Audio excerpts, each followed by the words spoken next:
The tow truck's dashcam pinged, new footage uploaded, and Vivian's stomach dropped when she saw the timestamp, after Derek was arrested. Isaiah replayed it once, Are you okay? jaw tightening. Vivian, someone else was out there. Then her phone lit up from an unknown number. I'm not Derek. I'm closer. If you've ever loved someone the world didn't understand, like, subscribe, and stay, you're gonna feel this one. Comment love wins if you're staying, because this couple is about to be tested. Rain hit the windshield like a handful of gravel. Vivian Hartley kept both hands locked on the steering wheel, knuckles pale, shoulders tight beneath her soaked camel coat. The highway had thinned into a two-lane road lined with pines that bent and shivered under the wind. Every time lightning tore the sky open, the world flashed white and hollow, trees like black ribs, the slick road like an oil spill, her own reflection in the glass looking back at her with wide hazel eyes and lipstick that had started to fade at the corners. She wasn't dressed for a roadside disaster. She'd left the city an hour ago in a fitted cream sweater that hugged her thick, curvy frame, dark jeans and heeled boots that now felt like a joke. Her body had always made rooms turn quiet, soft hourglass, full hips, full thighs, the kind of beauty people felt entitled to comment on. Tonight she would have traded every stare she'd ever gotten for one boring, uneventful drive home. Her phone buzzed in the console again. Answer me. Where are you? Don't be dramatic, Viv. Just come back. She didn't open the messages. She didn't have to. She could hear his voice anyway, smooth when he wanted something, sharp when she didn't comply. She pressed her thumb into her palm, hard the way she did when she needed to stay inside her own skin. Just get home. She whispered, just get home. The car shuddered. At first, she thought it was the wind. Then the steering went heavy, the engine note dropping into a sickly cough. The dashboard lit up like a Christmas warning, battery, oil, a red temperature icon that made her stomach full. No, she eased off the gas. The sedan lurched as if it had lost its will to live. The wipers slowed, then dragged. Her headlights dimmed to a weak yellow, and the engine gave one last ugly rattle before dying completely. Silence rushed in, except it wasn't silence. It was rain hammering the roof, wind screaming through the trees, her own breath turning shallow and fast. Vivian rolled to the shoulder with the last scraps of momentum. The tires sank into wet gravel. She turned the key again. Click, click. Nothing. Her chest tightened. The storm seemed to lean closer, pressing its face to the windows. A semi hadn't passed in 10 minutes. The road behind her curved into darkness, like it was trying to forget she existed. She grabbed her phone. 1 bar, then 2, then none. The screen flickered and settled on 1% like a cruel little smile. Of course, she said, voice shaking. Of course. She hit Derek's name out of pure reflex, then stopped herself mid-tap. Her thumb hovered above the call button, trembling, because calling him would mean he'd save her. And saving her was how he owned her. Vivian swallowed, wiped rainwater off her cheeks that might have been tears, and opened her contacts instead. Her sister's number sat there like a lifeline, Julia. The phone rang once, twice, then died in her hand. The screen went black. For a moment she just stared at it, frozen, hearing her pulse in her ears. Then she laughed, one sharp, broken sound that startled her. She set the dead phone down carefully, like it could bruise. Okay, she told herself. Okay, Viv, you're fine. You're fine. She wasn't fine. She tried the hazard lights. Nothing. The car was a dark lump on the edge of a dark road in a storm that didn't care. Vivian climbed into the back seat and dug through her structured tote with shaking hands, lip balm, receipts, a little mirror, her key fob, a half-empty perfume roller. Nothing useful. She found a flimsy umbrella and nearly cried again at the absurdity. As if she could umbrella her way out of this. Lightning flashed. In the white glare she saw it. Faint steam curling from under the hood. Great, she muttered. So it's trying to catch fire too. She forced the door open. Rain slapped her face, instantly cold, instantly soaking. Her boots sank and slid on the gravel shoulder. Wind grabbed at her hair, pulling loose blonde waves around her cheeks like wet ribbon. She popped the hood latch and walked to the front with her coat held tight to her body. The hood was warm. When she lifted it, steam billowed up like breath. She stepped back fast, coughing, eyes watering. Vivian stared at the engine like it was written in a language meant to humiliate her. A sound cut through the rain, low, distant at first, then closer. A truck engine, Headlights appeared around the bend, wide, steady beams pushing against the storm. The vehicle slowed as it approached, not splashing past, not swerving away. It pulled in behind her on the shoulder, angled protectively, so its lights lit up her stranded car and her soaked, shaking body. A tow truck. Relief hit so hard her knees went soft. The driver's door opened. A man stepped down into the rain like it had no authority over him. He was tall, 6'2", maybe more, broad-shouldered, work-strong, wearing a dark waterproof jacket with reflective stripes and heavy boots that didn't slip. His skin was deep brown, his hair close-cropped, beard neatly lined.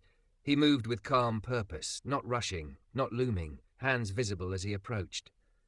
"Ma'am," he called, voice low and steady, carrying through the storm. "You okay?" Vivian's throat worked. Her first instinct was to shrink, to apologize, to explain herself into smallness.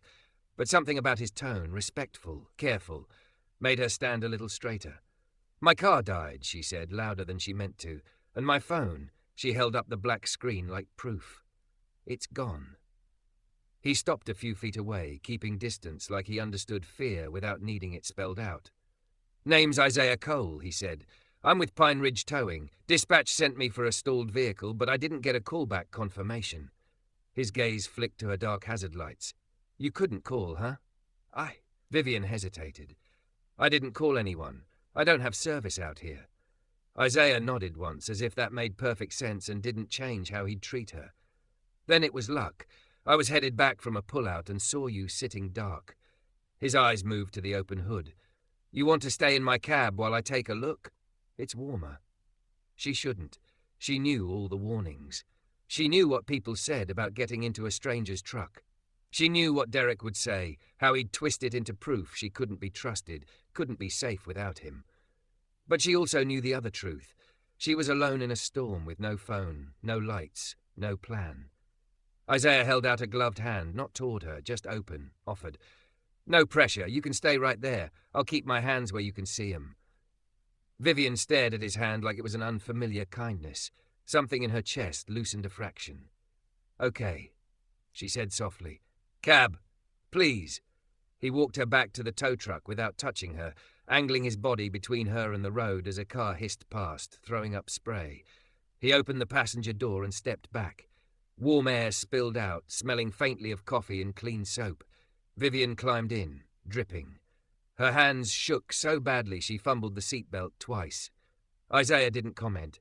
He just shut the door gently and walked around the front, rain streaking down his jacket as he went to inspect her car.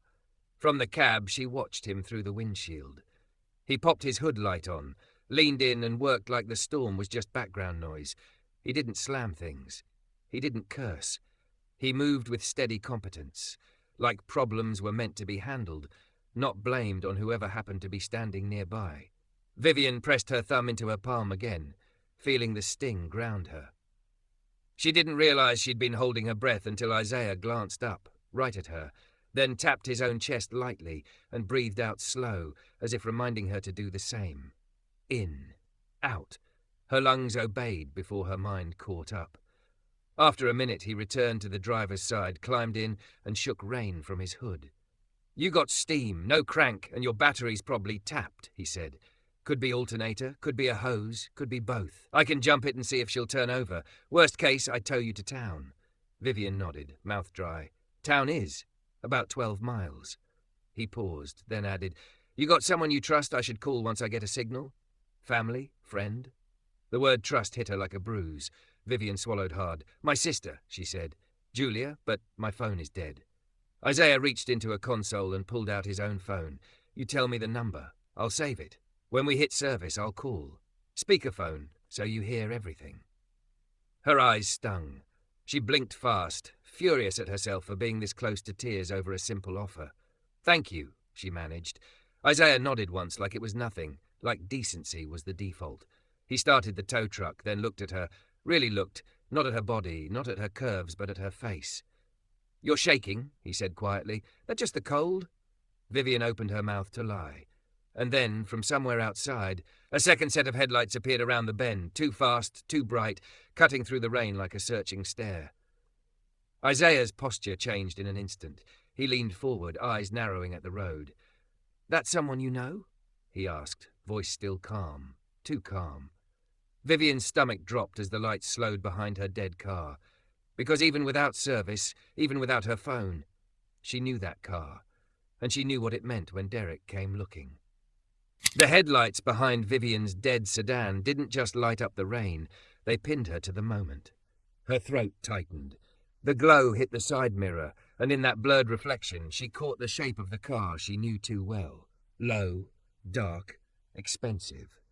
The kind of vehicle Derek liked because it announced him before he even spoke. Isaiah had already gone still, one hand resting on the steering wheel, the other open on his thigh where Vivian could see it. Calm, controlled, like he'd decided the storm was the least of their problems. "That someone you know?" he asked again, voice steady. Vivian's mouth opened, but nothing came out. Her body answered first, shoulders up, breath thin, thumb pressing hard into her palm until it hurt. Isaiah's eyes softened, not with pity, with recognition. "You don't have to explain," he said.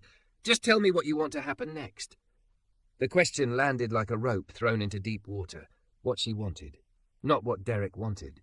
Not what she could justify. Not what would keep the peace. Vivian stared at the windshield where rainwater raced in crooked lines. The world outside was all motion and noise, but inside the cab was warm, humming, contained. Safety had a sound. It was the engine idling. It was the heater fan. It was Isaiah's even breathing. The car behind her stopped. Doors didn't slam. Derek never slammed doors in public. He liked to save his violence for places without witnesses. Through the tow truck's side mirror, Vivian saw him step into the rain without a hood, without hesitation, like weather existed to inconvenience other people, not him. Tall, clean-cut, jaw set, hair slicked the way he wore it when he wanted to look reasonable. He crossed the space toward her sedan as if he owned the road. Vivian's stomach turned. Isaiah flicked his eyes to her. "Do you want me to talk to him?" "No." Vivian breathed, and then, because fear made her honest, "I don't know." Isaiah nodded once. "Okay, then we do it simple." He reached toward the console, not fast, not sudden, and pulled out a small dashcam display. Vivian hadn't noticed it before, mounted near the rearview mirror, a quiet black eye aimed at the road. "This records," he said. "Audio too." He paused. "That all right with you?" Vivian's chest ached at the fact he asked. "Yes," she whispered. Isaiah took his key fob and tapped a button. The doors locked with a firm clunk that made Vivian's shoulders drop half an inch. "You stay here," he said. "If you want out, you tell me. If you want me to stop, you tell me. You're in charge of what happens with your body." Her eyes stung. She blinked fast. "Okay." He grabbed a flashlight and stepped into the rain. Derek was already at Vivian's sedan, peering through the window like he expected to find her hiding. When he saw Isaiah, his posture shifted, pleasant, practiced. "Hey," Derek called, voice raised in the friendly tone men used when they wanted to look harmless. "Appreciate you stopping. That's my girlfriend's car." Isaiah didn't bite. He stayed a few feet away, open stance, shoulders square but not threatening. "Evening," he said. "She's safe. I'm helping with a breakdown." Derek smiled wider, teeth bright. "Good, I'll take it from here." Isaiah didn't move. "She didn't ask you to come." Derek's smile faltered for a fraction of a second, tiny, almost invisible, but Vivian had lived with that flicker long enough to know it meant control slipping. "She's upset," Derek said, as if explaining a child. "We had a disagreement. She gets emotional. You know how women are." In the cab, Vivian's jaw clenched so hard her teeth hurt. Isaiah's voice stayed level. "I don't talk about women like that." Derek laughed lightly, like Isaiah was being overly serious. He stepped closer, rain sliding off his coat. "Look, man, I'm not trying to make this a thing. I'm grateful. But she's with me. She probably hopped into your truck because she was scared. She can come with me now." Isaiah's gaze didn't flicker. "She's already told me what she wants." Derek's head tilted. "Oh, and what's that?" Isaiah didn't answer Derek. He turned slightly toward the tow truck, just enough for Vivian to see his profile through the rain-streaked glass. "Vivian," he called, voice cutting clean through the storm. "Do you want to go with him?" Vivian's lungs froze. Derek's face turned toward the cab. Vivian could feel his eyes on her through the rain, through the glass, through the years of practice he had at making her feel like she was doing something wrong simply by existing. She pressed her thumb into her palm again. Then she forced air into her chest and said it. Small at first, then louder, because Isaiah had asked her directly, and the cab was recording. No. The word hung there, brave and shaking. Derek's smile snapped into something colder. He walked toward the tow truck, fast now, wet shoes splashing, hand raised like he was waving. "Viv," he called, voice syrupy. "Baby, come on, don't do this. Get out. We'll talk." Isaiah stepped sideways, placing his body between Derek and the passenger door without touching him, without posturing, just a wall made of calm. "Sir," Isaiah said, "back up." Derek's eyes narrowed. "Excuse me?" "Back up," Isaiah repeated. Same volume, same tone. "If you want to speak to her, you do it from where you are." She said no. Derek laughed again, but there was no humour in it now. "Who do you think you are?" His gaze raked Isaiah's tow truck, the logo, the lights. "You're a tow guy. This is between me and my girl." Isaiah didn't flinch. "It's between you and her," and she said no. Vivian's breath came short. Memories came with it. Derek's hand around her wrist in the kitchen, not hard enough to bruise, but hard enough to say, "I can." Derek's voice in her ear, "You always make things difficult." Derek blocking doorways like it was an accident. Outside, Derek took another step. Isaiah lifted his flashlight, not as a weapon, just as a signal, and the bright beam snapped onto Derek's chest like a boundary line. "Last warning," Isaiah said. "Back up." Derek's mouth tightened. "You're really doing this?" Isaiah's answer was immediate. "I'm doing my job. She's my customer. She's also a person." Derek's hand shot out, not toward Isaiah, toward the passenger door handle. Vivian's heart slammed. She scrambled back in the seat, pure instinct, and Isaiah moved at the same time, fast, but controlled. He shifted, planting himself in front of the door and pushing the handle away with his forearm. "Don't," Isaiah said, voice low now. Dangerous not because it was loud, but because it was final. For the first time, Derek's mask dropped entirely. His face twisted with something ugly. "Open the door," he hissed, and Vivian heard it even through the glass, heard the private Derek leak out in the rain. Isaiah didn't argue. He reached into his pocket, pulled out his phone, and held it up. "We've got signal now," he said. "You want to keep going, I call the cops. You want to leave, you can leave." Derek stared at the phone like it was an insult. Then he forced a smile back onto his face and spread his hands wide, performing innocence for the storm. "You're overreacting," he said loudly, "for any passing car, for any imaginary audience. I'm just trying to help my girlfriend." Vivian's voice cracked as she shouted from inside the cab, "I'm not going with you." The truth, spoken out loud, felt like stepping onto ice that somehow held. Isaiah's phone was already at his ear. "Yes," he said into it, calm and clear. "I'm on County Road 19 by the Pine Marker. Stranded vehicle, male refusing to leave. Female occupant says she feels unsafe." Derek's eyes went sharp. He leaned closer, rain rolling off his brow, and his voice dropped to something only Vivian would recognize as a threat disguised as calm. "You're going to regret this," he said. Then he turned and walked back to his car as if he hadn't just tried to yank her out of a locked truck. He didn't speed off. Derek never ran. He drove away slowly, headlights cutting through rain, as if he had all the time in the world. Isaiah ended the call, eyes tracking Derek's taillights. "Deputies on the way," he said, climbing back into the driver's seat, water dripping from his jacket. He looked at Vivian without judgment. "You did good." Vivian's throat worked. The words came out raw. "He always finds me." Isaiah nodded once, like he believed her completely. He reached into his console and handed her a thick, clean towel. Then, after a beat, he offered a phone charger cord. "You got a port in your tote? Any chance your phone isn't dead?" Vivian fumbled through her bag with shaking hands, pulled out the useless black rectangle and plugged it in. The screen stayed dark for a second. Then, faintly, the battery icon appeared. 1%. She covered her mouth, a sound breaking out of her that was half laugh, half sob. Isaiah kept his eyes on the road, giving her privacy even in a cab this small. "When it turns on," he said, "we call your sister, and we tell her where you are. Then we make a plan." Outside, the storm kept raging, but inside the tow truck, for the first time in a long time, Vivian felt something else start to warm beneath the fear. Not hope. Not yet. Just the smallest stubborn spark of maybe I don't have to do this alone. And then, in the side mirror, she saw it, far back on the road, lights reappearing through the rain.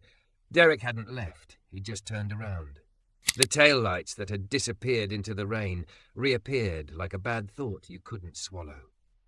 Vivian stared through the smeared windshield as Derek's car eased back into view, slow and deliberate, headlights washing the wet road white. He didn't pull close this time. He hovered at a distance like a predator, pretending to be patient, like he was waiting for the moment nobody was looking. Her phone had finally come back to life on Isaiah's charger. Screen dim, battery icon barely clinging to 1%, and the first thing it did was light up with Derek's name again. Derek Colling. Vivian's chest tightened. Her thumb hovered over decline, then her hand started to shake so hard she almost dropped it. Isaiah didn't tell her what to do. He didn't reach for her phone. He just spoke softly, like he was giving her a handhold on a cliff. "Breathe with me," he said. "In, 2, 3, 4, out, 2, 3, 4, 5, 6. Vivian obeyed, dragging air into her lungs like she was pulling it through mud. She declined the call. Immediately a text followed.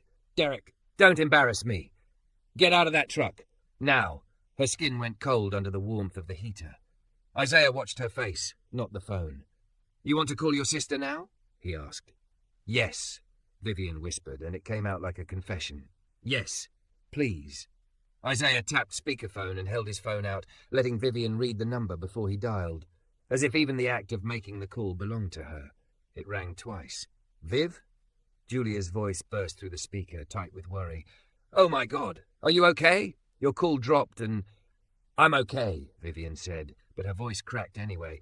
I'm not okay, but I'm alive. My car died on County Road 19. I'm in a tow truck with, his name is Isaiah, a tow driver. He stopped for me. Derek found me." There was a beat of silence that felt like Julia swallowing rage. "Where is Derek right now?" Julia asked, fast and practical. Vivian loved her for that. Julia didn't waste time on disbelief. She always believed her first. He's back down the road," Vivian said, eyes tracking the distant headlights. He turned around. Julia's inhale hissed. "Listen to me. Stay in the truck. Do you hear me? Do not talk to him. I'm on my way. I'm calling the sheriff too." Isaiah's voice cut in gently. "Ma'am, deputy's already en route. I called. We have dashcam audio running." "Thank you," Julia said immediately, no hesitation. "Thank you. Vivian, keep your phone charging. Text me your exact location when you can. Isaiah, if you can, take her to the nearest lit place, station, diner, whatever, when it's safe." Vivian's eyes stung. "Jules, I'm coming," Julia repeated, softer now, and Vivian heard the tremor beneath the steel. "You're not alone." The words hit Vivian right behind her ribs, a weight she'd been carrying shifting just enough to remind her it didn't have to be permanent. Outside, Derek's headlights flashed once, high beams, like a signal, like a warning, like I'm still here. Isaiah's jaw tightened a fraction. He didn't look afraid. He looked prepared. A new set of lights appeared through the rain, red and blue, muted by the storm, growing brighter. "Deputy," Isaiah said. Vivian's whole body tried to fold in on itself. Fear of Derek, fear of being questioned, fear of not being believed. Her mouth went dry. Her mind began gathering excuses like it always did. "I'm fine. It's nothing. I overreacted." Isaiah glanced at her. "You don't have to minimize it," he said quietly, like he'd heard the excuses forming in her throat. "Tell the truth. Short sentences. Facts." The patrol SUV pulled in behind the tow truck, tires crunching wet gravel. A deputy stepped out wearing a rain jacket over his uniform, body cam glowing faintly red, one hand near his radio. He kept his posture controlled, eyes scanning. Tow truck, Vivian inside, the distant car down the road. "Evening," the deputy called, voice calm but carrying. "I'm Deputy Carson. I got a call about a stranded motorist and a male refusing to leave."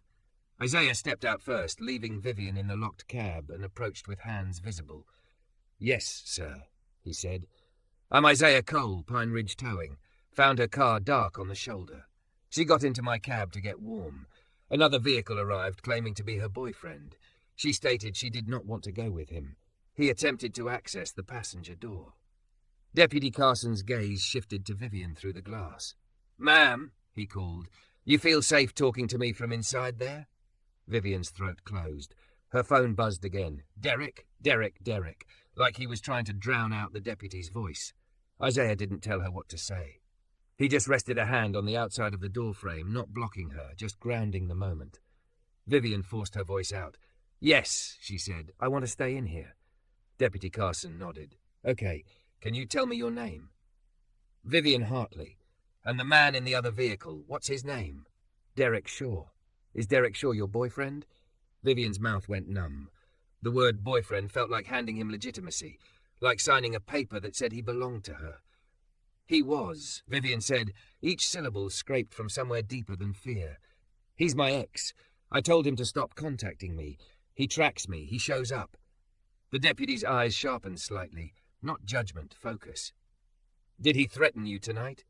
Vivian looked down at her phone screen, at the texts glowing bright against the dim cab. Her finger trembled as she turned the phone toward the glass. Yes, she said. He told me I'd regret it. He told me to get out of the truck. Deputy Carson held up a hand. Keep that. Don't delete anything. Isaiah, you said you have dashcam audio? Yes, sir. It records audio and video. I can export. Good. The deputy turned his head toward the distant car. I'm going to make contact with him. Vivian, stay in the cab. Door's locked. If you feel unsafe, honk the horn. Do you understand? Yes, Vivian whispered. Deputy Carson walked through the rain toward Derek's car, flashlight beam bouncing on wet pavement. Derek stepped out before the deputy reached him, hands up in exaggerated innocence, face set into his public smile. Vivian could see his mouth moving, see him gesturing, see him pointing toward Isaiah's truck, toward Vivian, toward himself. She couldn't hear him over the storm, but she didn't need to. She knew the script. She's emotional. She misunderstood. I'm just trying to help. That guy made it weird. The deputy didn't back away. He angled his body so Derek couldn't look over his shoulder at Vivian, keeping the conversation contained. After a moment, Vivian saw Derek's hands drop, his shoulders stiffen. The deputy pointed once toward the road ahead. Leave. The universal language of go. Derek shook his head, angry now, and took a half-step forward. Isaiah's hand tightened on the doorframe. Deputy Carson lifted his radio. He said something into it. Short, clipped. The red and blue lights reflected off the wet road like fractured glass. Vivian's heart hammered. Then Derek did what he always did when he couldn't win. He changed tactics. He turned, walking back toward his driver's seat like he was complying, only to whip his head around and shout something toward the tow truck. Even through the rain, even muffled, Vivian felt the words hit her. She flinched, shoulders rising. Isaiah didn't flinch. He simply leaned closer to the glass, voice low enough that it didn't feed the storm. Look at me, he said. Vivian's eyes found his. You're safe in here, Isaiah continued. He can be loud. Loud isn't power. You already took power back when you said. Vivian's lips trembled. He's going to come for me later. Isaiah held her gaze, steady as a wall. Not tonight, he said. Tonight we document. Tonight we get you to lighten people. Tonight we make a plan that isn't built on his moods. Outside, Deputy Carson's flashlight swept Derek's car. Derek argued again. The deputy's posture changed. Firmer now, feet planted. Vivian watched Derek's body tighten with anger, watched him yank his door open. For one breathless second, Vivian thought he was about to gun it toward them. Instead, Derek peeled away in a spray of water, tires biting the road, taillights vanishing into the storm with a final angry swerve, like a threat written in red. Deputy Carson returned to the tow truck, rain dripping from the brim of his cap. He's leaving, he said to Vivian through the glass. I've got his plate. I'm making a report. Ma'am, do you want to file a statement and talk about a protection order? Vivian's mouth opened. Her instinct screamed, don't make it worse. Then she remembered Julia's voice. You're not alone. She remembered Isaiah asking her what she wanted, like her wants mattered. Vivian swallowed hard. Yes, she said, and her voice shook, but it didn't break. Yes, I do, the deputy nodded. Okay, we'll do it step by step. Isaiah, can you tow her vehicle to town? I can, Isaiah said. Deputy Carson looked at Vivian again. You have somewhere safe to go tonight? My sister, Vivian said. Julia's coming. Good, the deputy replied. We'll coordinate. Isaiah can bring you to the station parking lot or a lit spot in town to meet her. Vivian pressed her thumb into her palm one last time, feeling the sting anchor her. Then she let her hand relax. Isaiah started the tow truck moving, slow and steady, pulling Vivian's dead sedan from the shoulder, like rescuing a piece of her life that had stalled. As they rolled forward, Vivian looked back through the rear window at the dark stretch of road where Derek had been. The storm swallowed it whole. Her phone buzzed again. A new message. Derek, you think this ends it? Vivian's stomach turned, But this time she didn't fold in on herself. She lifted the phone, screen glowing in the dim cab, and Isaiah's dashcam quietly captured the words, proof, time-stamped, undeniable. Isaiah's voice was calm beside her. "That's not the end," he said. "That's evidence." Vivian stared at the message until her breathing steadied. Then she whispered, barely audible over the rain, "What if he shows up at the station?" Isaiah's eyes stayed on the road. His answer didn't promise miracles. It promised reality. "Then he shows up where there are lights," he said. "Cameras, witnesses, and consequences." And for the first time in years, Vivian believed consequences might actually mean something. The tow truck rolled into town like a slow-moving promise. Pine Ridge wasn't much. One main strip, a gas station with harsh fluorescence, a diner sign buzzing half alive, a sheriff's substation with 2 cruisers out front and rainwater streaming off the gutters in silver sheets. But compared to the black road behind them, it felt like daylight. Isaiah eased into the lot beside the substation and parked under a light. The glow hit Vivian's face through the passenger window, and for the first time she could see herself clearly.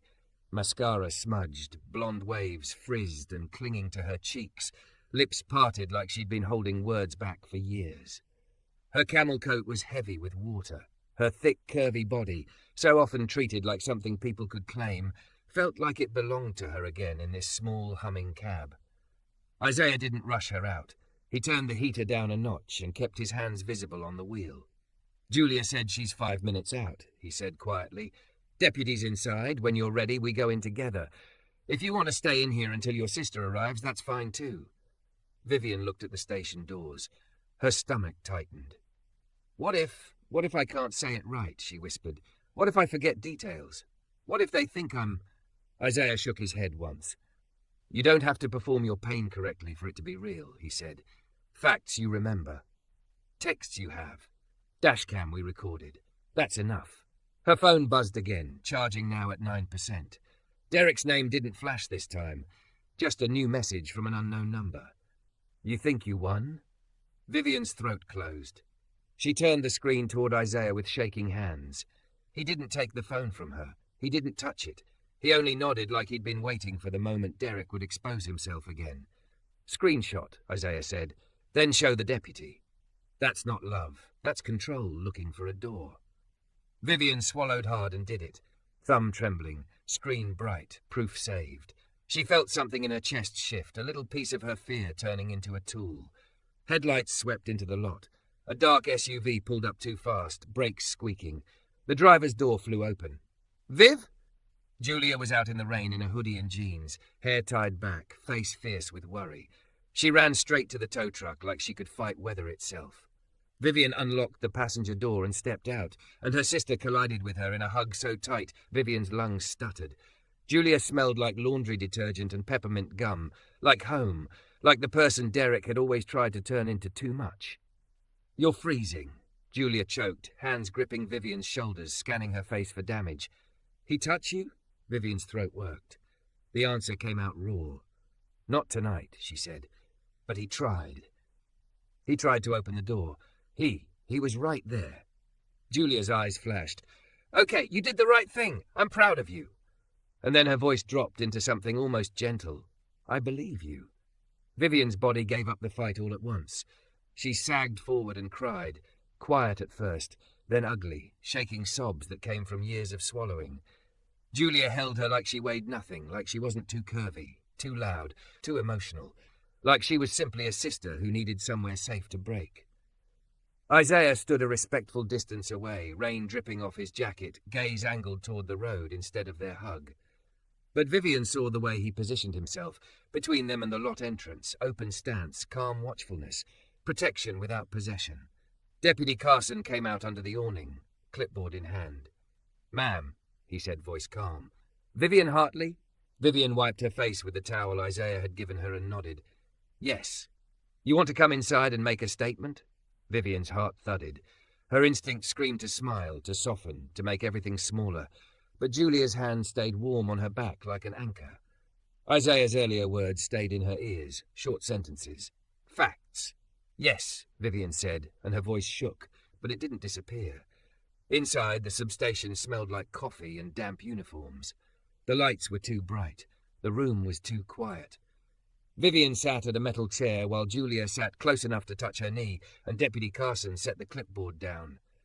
"Start wherever you want," he said. "Tonight or before tonight." Vivian stared at the blank space on the form, then at her phone. She pulled up Derek's texts, the call logs, the timestamps, the unknown number threat. Her hands trembled, but her voice found a rhythm. "My car broke down on County Road 19, she began. "My phone died. Isaiah Cole stopped. Derek Shaw showed up. I told him I was not going with him. He tried to get into the tow truck. He threatened me when the deputy arrived. He has been tracking me for weeks. He shows up at my job. He texts from different numbers. He tells me I'm dramatic and confused. She swallowed, eyes burning. He grabs my wrist when I try to leave." Deputy Carson's expression didn't change into disbelief. It sharpened into focus. "Do you have photos of bruises?" he asked gently. Vivian hesitated, shame rising like bile. Julia squeezed her hand. "We can get them," she said. "There are some from last month." Vivian's eyes flicked to Isaiah, who stood by the doorway with the dashcam unit in hand, waiting. Not pushing, not inserting himself, just present. "I have video," Isaiah said. "Dashcam audio and exterior, time-stamped. I can export it to a file." Deputy Carson nodded. "That would help. We'll log it properly." Isaiah stepped forward and placed a small USB drive on the desk. Careful, like evidence was sacred. The deputy wrote it down, bagged it, labelled it, chain of custody. The words felt heavy and real, like the world was finally taking her seriously in ink. "Vivian," Deputy Carson said after a moment, "based on what you've shown me tonight, I can file harassment and intimidation. We can also help you request an emergency protective order. It may not be issued tonight, but we can start it now, and we'll document everything." Vivian swallowed. "If I do that, will it make him worse?" The deputy didn't lie to her. "It can escalate when control is challenged," he said. "That's why we plan. You stay with someone you trust. You change routines. You keep evidence. You don't meet him to talk. And if he violates warnings or orders, we act fast." Julia leaned in, voice low and fierce. "You're staying with me," she said. "Tonight, as long as you need." Vivian blinked at her sister like she'd forgotten help could be unconditional. "I don't want to be a burden," she whispered automatically. Julia's face tightened. "You are not a burden," she said, each word firm. "You're my sister." A knock sounded at the front door. Everyone's head turned.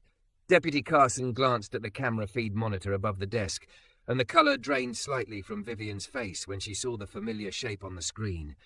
Derek's car in the lot, angled under the light like he'd chosen it for visibility. Vivian's pulse spiked. Her palms went slick. "He followed you," she whispered. Julia stood up so fast the chair legs screeched. Of course he did. Isaiah didn't move toward the door. He moved subtly closer to Vivian's chair, not crowding, just enough that she could feel she wasn't alone.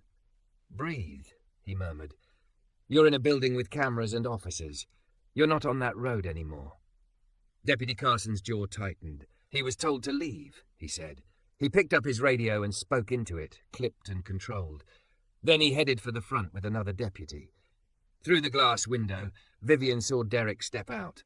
Hair perfect despite the rain, hands lifted in that practiced display of innocence. He leaned toward the door like he owned the right to access her. His voice carried faintly even through the walls. Smooth, pleading. "I just want to make sure she's okay. This is a misunderstanding." Deputy Carson held up a hand. Vivian couldn't hear the words, but she saw the posture, boundary. She saw Derek's smile slip. She saw the moment he realized he wasn't the director of this scene. Derek pointed toward the window, toward Vivian's silhouette, and something ugly moved in his mouth. Vivian's stomach dropped, but then she saw it. Isaiah's dashcam had already captured him on the road. Her phone had saved his threats. The unknown number message sat screenshot and time-stamped. There were witnesses now, lights, cameras, consequences. Derek took a step closer to the door anyway. Deputy Carson's stance hardened. The other deputy moved in. Vivian watched Derek's wrists get turned, controlled, procedural, hands guided behind his back. Cuffs clicked shut with a final metallic sound that cut through the rain. Vivian's breath caught.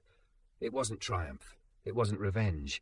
It was reality, proof that her no could exist in the world without being punished in private. Julia exhaled shakily beside her. "Look," she whispered. "Look at that." Vivian's eyes filled again, but the tears felt different, hot, cleansing. Her thumb pressed into her palm, then loosened. Her shoulders, always braced, dropped an inch. Isaiah's voice came soft at her side. "He can be loud," he said, "but he can't rewrite what's recorded." Deputy Carson returned a few minutes later, rain on his jacket, clipboard tucked under his arm. "He's being taken in for violating a lawful warning and for harassment based on tonight's report," he said. "We'll continue the process.